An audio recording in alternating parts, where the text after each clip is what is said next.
When I was going through all of my shit in my room while I was moving, I would come across random things that I stored away in a drawer or the closet even that I hadn't touched in maybe 6 or 7 years. I also found some very expensive Beanie Babies, one of which still has a tag on it. So if you want an expensive Beanie Baby for a very high price, hit me up.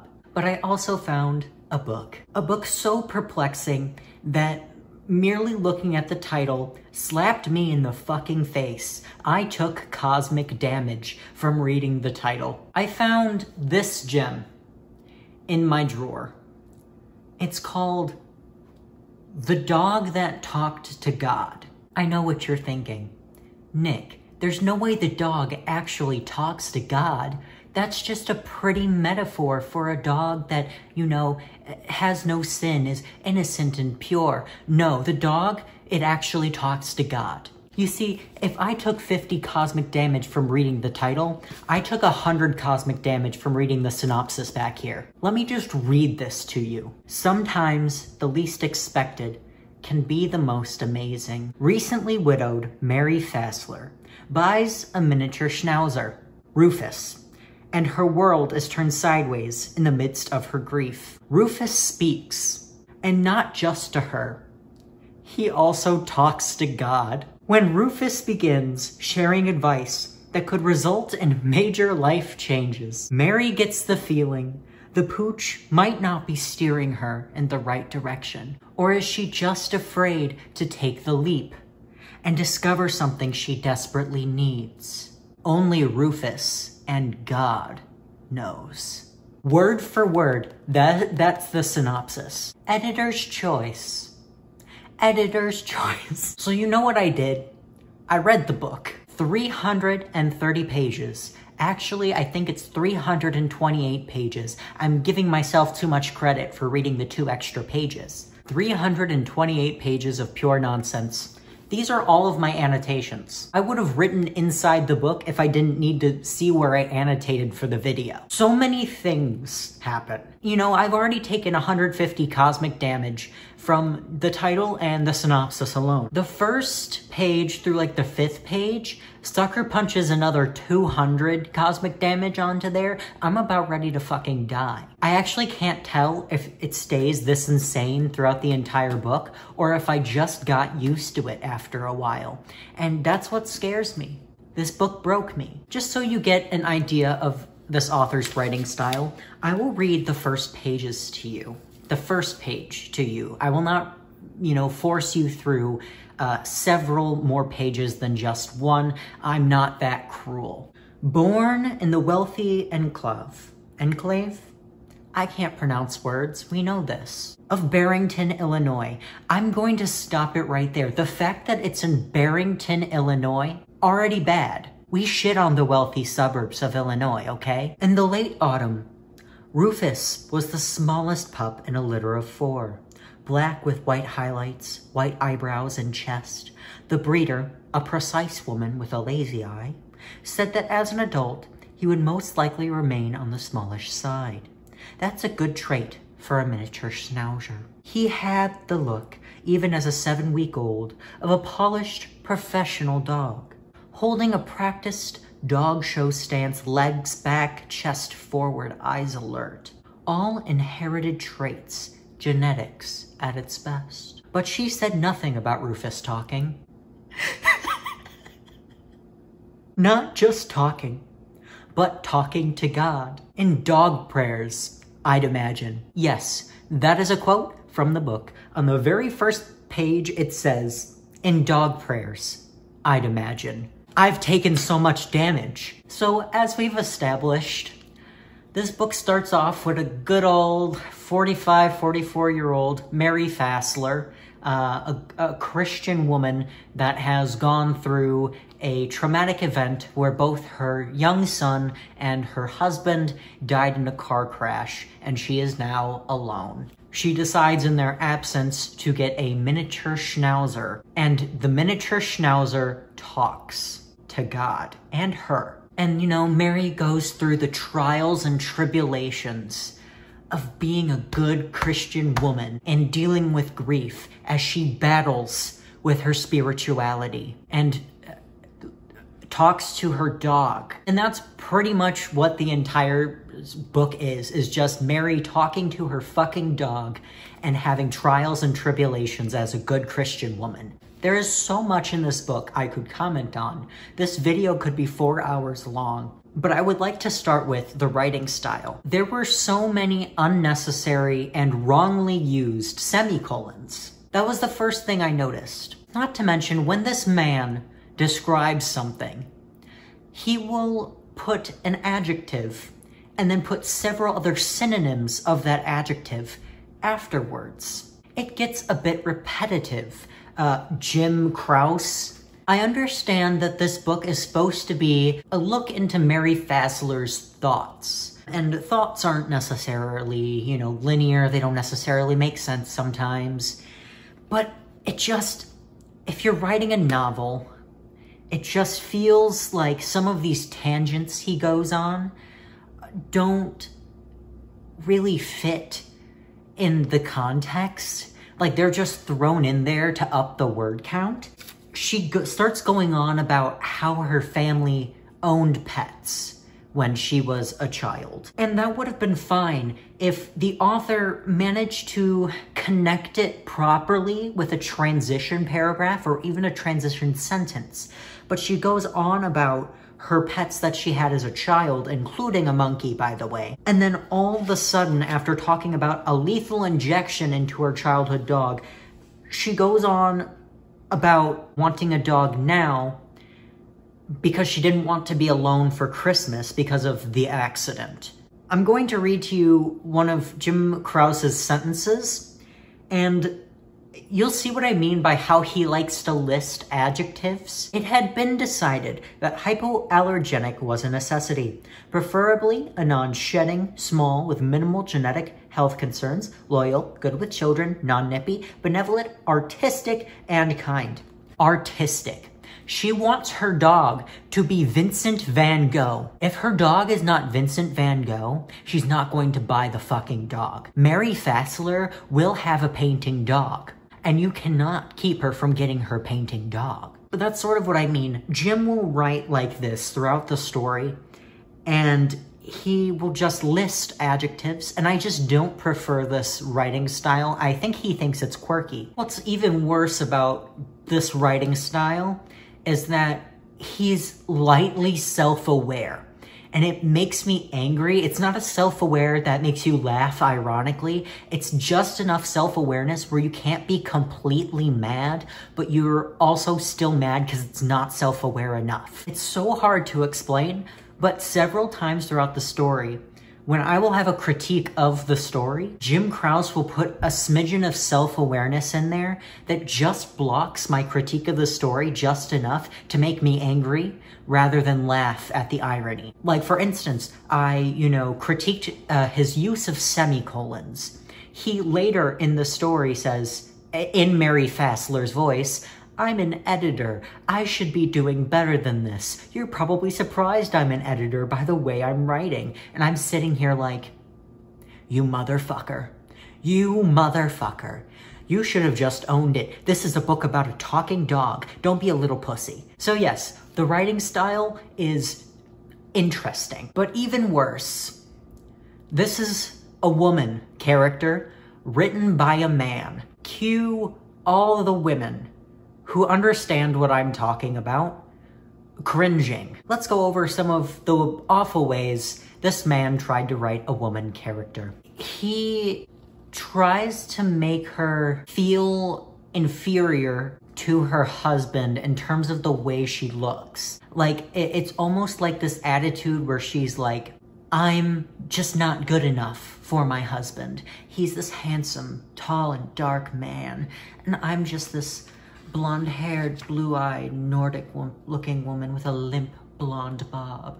And it's just, ugh. Like, I couldn't express the feeling that I got from this. And like, here's a good quote to exemplify what I mean. Like, it's almost like a pick-me sort of woman that this man wrote. And it The entire book just feels like I'm reading from the perspective of a pick-me woman. He said I was pretty. He never said beautiful, except on our wedding day. And other than that day, I wouldn't have believed him if he said beautiful. He always said pretty.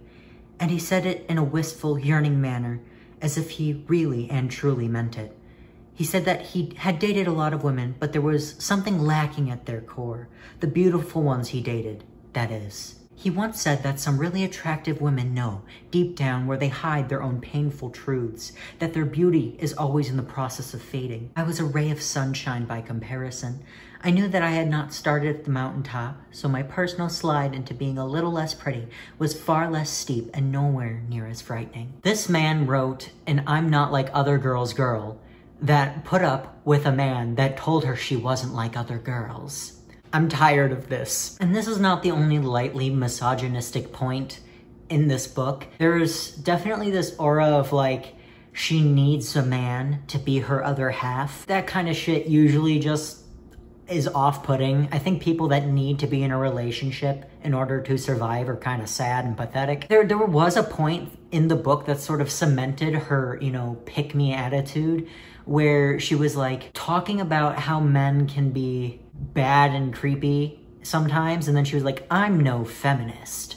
And I was like, okay, why not? What's bad about that? What's bad about being a feminist, Mary? Her pick-me attitude is realistic, but the fact that it was written by a man means that it was probably written unironically.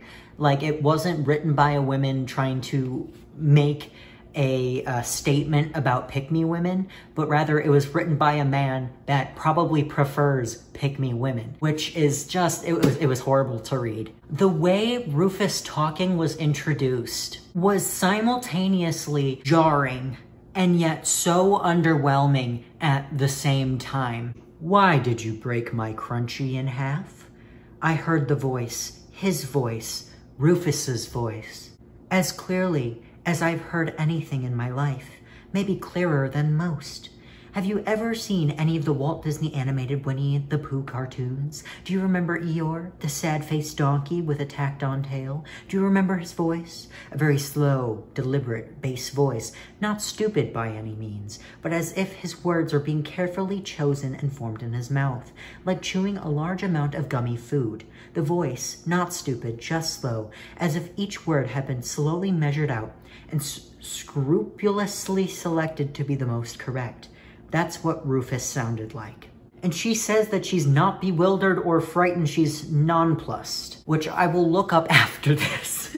But it's like, how can you not be bewildered or frightened by your fucking dog talking to you? Like, she just starts talking to the dog. Your dog just fucking talked to you and you're just gonna talk back? Like, how Rufus introduces his talking ability is a fucking slap in the face, but how this woman responds is another slap in the face. Your dog just talked to you and you're just gonna go about your life. You're not gonna like go get a wellness check. And here, we have one of the greatest quotes in this book. What do you do when your dog asks you a perfectly linear and logical question? I don't know, Mary. What do you do when your dog fucking talks to you? The whole point of the book is that Rufus is supposed to be God's mouthpiece to Mary and, supposed to give her advice on what to do for things. Half the time, he's not even helpful. Mary would be like, is this a good man? And Rufus will be like, I don't fucking know. And she's like, bro, you can talk to God, ask God. And he's like, I don't want to talk to God. Don't ask me to talk to God, stupid bitch. The entire plot point is that he can talk to God and talk to her about what God says about shit. But he doesn't do it half the time. And like, I suppose asking your dog that can talk to God whether or not you should date a man is not the best idea. Actually, you should not trust your dog with most big life decisions, in my opinion. Not to mention, Rufus is subtly homophobic. There were lots of lightly racist and ethnically insensitive things that were said throughout this book, in my opinion. But I think Rufus, the dog that talks to God, being mildly homophobic, that takes the cake. And you know what he has written, that men marry women, right? Mostly, but not always.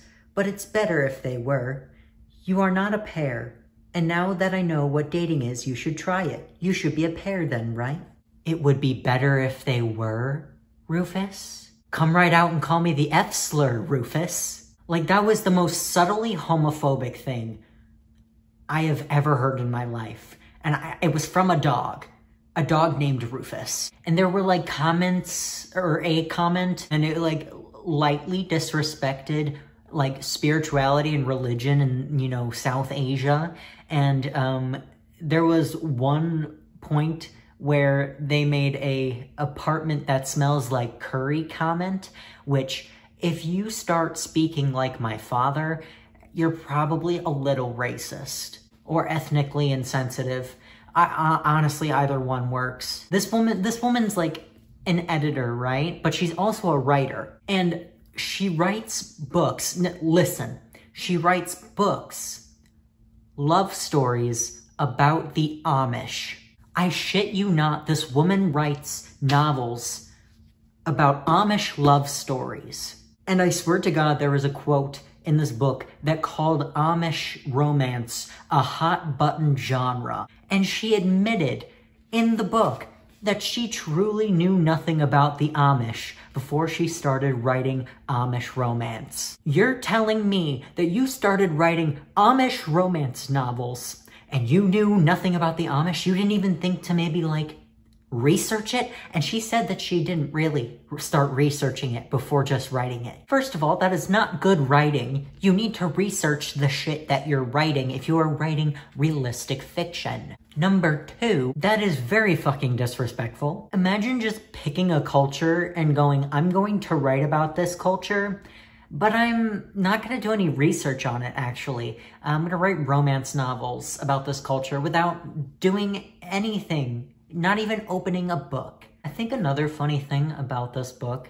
is, like, especially in the beginning, it feels like once every 3 pages, she would say something like, ... before the accident. It was so dramatic. She would put an ellipses and then something about, like, you know, like ... after the accident, like every few pages, and it was just so fucking dramatic. And, you know, there was a point where you didn't really know what happened, so you're just like, Christ, are you gonna tell me what happened during the accident, ma'am? There's a lot of weird points about this book, but Rufus apparently only talks at night. Like, he doesn't regularly talk during the daytime, and it's never explained why Rufus only talks at night. I feel like that's just a weird detail. It feels unnecessary. It doesn't move the plot forward or anything. It just is there. So, I mean, throughout the book, some of the decisions, hard decisions, Mary Fassler has to make is, you know, like, do I go to church again? Do I pray to God? Do I get into a relationship with a certain man? Do I have sex before marriage? There's a lot of talk of abstinence in this book. It feels like propaganda. Do I move across the country with no plan? Things like that. But at a certain point, right, Mary decides, fuck it. God hates me. He took away my husband and child. I'm going to have sex before marriage. And Rufus fucking cockblocks her. Rufus does not let this woman have an orgasm, assuming this Christian man could possibly give her an orgasm, which he's a man in his 40s. I simply doubt he knows where the clitoris is. Rufus says, if you have sex before marriage, I think you should not do that, actually. Mary will say some very based things in her reflections of her spirituality, in my opinion.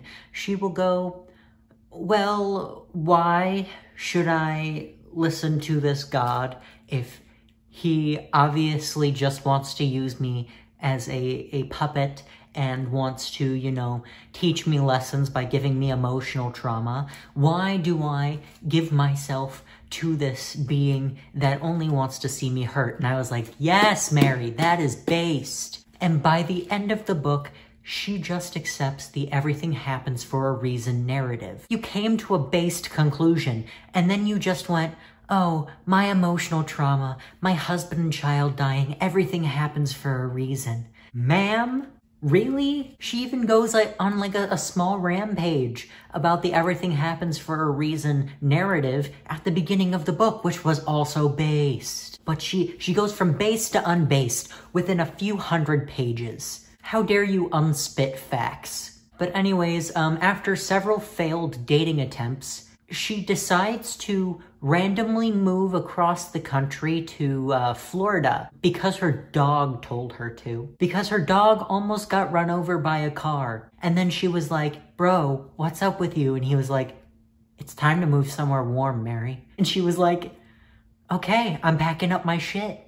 Everything's going away. We're going to Florida now. I'm dropping everything and leaving because my dog told me to. And she has no plan. She randomly buys a house. This book's insane. You know, I didn't mention it earlier, but I'm kind of glad the dog cock-blocked her because I did not want to get scarred by reading a couple 40-year-olds getting it on.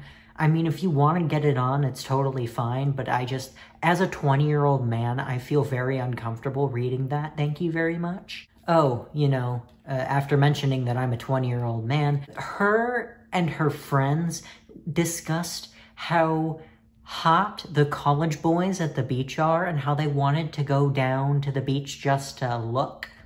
And I was just sitting there thinking, ma'am, you are in your 40s, mid-40s, if not late 40s, and you want to go down to the beach to prey on possibly teenage boys. Possibly. They could be 20 or 21 or 22 as well, but it's still not looking too good for you because it feels like you're a predator. As a 20-year-old man, I felt creeped out. I was creeped out by that statement, and I didn't like it. So, after all of Mary's trials and tribulations, being a God-fearing woman, she ends up in a small house in Florida with her dog. She got a new job and everything. The end of the book is so fucking perplexing that I'm surprised the amount of damage I took just from the end alone didn't fucking kill me. Rufus one day just decides not to talk anymore. He looks at her and goes, Mary, I am not going to talk anymore, actually. I'm a dog that can talk to God. However, I have decided not to do it. It was nice talking to you. I am done talking now. And I was just like, how does this universe work? Can all dogs talk? Can they just decide when to talk? When was this a plot point? So Rufus the dog just decides not to talk anymore. This entire book was a religious nightmare. I did not like the writing style. The plot was horrible because it was literally just this woman dating with her obnoxiously low standards for men, and the dog talks and then he doesn't. All in all, I feel like I wasted 6 hours of my life. I would actually like to read to you some of my favorite quotes from this book. I don't ask foolish questions, Mary, Rufus answered when asked about the odds of him spending his life with me rather than some other, more spiritually healthy person. Damn, Rufus, okay, chill. I have since discovered that labs aren't that happy. They are simply manipulative. So I have learned that Labrador retrievers are manipulative today. Instead of asking a follow-up question on how the family had decided on a dog name, I would instead sit back and watch the Wheel of Fortune with my mother. She would not hear worth beans. She would not hear worth beans. I've never heard that before. Can we start saying that, actually? A serious modern novelist is one whose books leave you really depressed at the end. A truly great modern novelist is one who leaves you wanting to kill yourself at the end of the book. That's a real quote from this book, actually. A real quote.